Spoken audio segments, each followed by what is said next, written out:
Hello everyone, I have another leftover from olivewood root, so I do a second attempt to the eccentric spiral thing. So let's go to the lathe. Last time I used my eccentric chuck and was a mistake because I almost destroyed my tools. So this time I use my handmade one. Now we need to drill this here in the middle, but first we need to find the center.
Now we'll go to the other side.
αρέσει.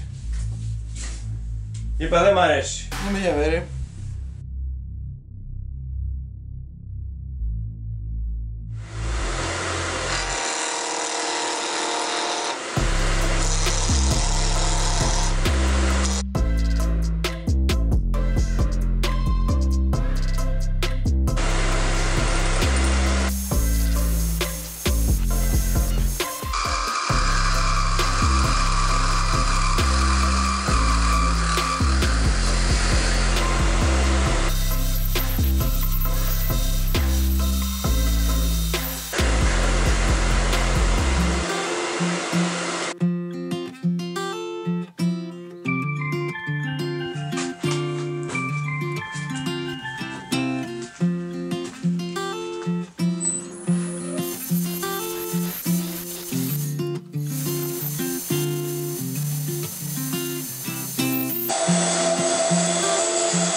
So here it is. After a long time of work and a lot of practicing and thinking, is ready. I hope you find also interesting this one. You can change, depends of what you like, this side or the other side. You can take it off and put it back again. It's not with glue, it's just the power of the wood, keep the wood in the middle. And I hope you find it interesting. And if you are new in this channel, please subscribe, and if you like this video, please like and share. Also leave me your comment below. I always respond to every message. So until the next time, take care.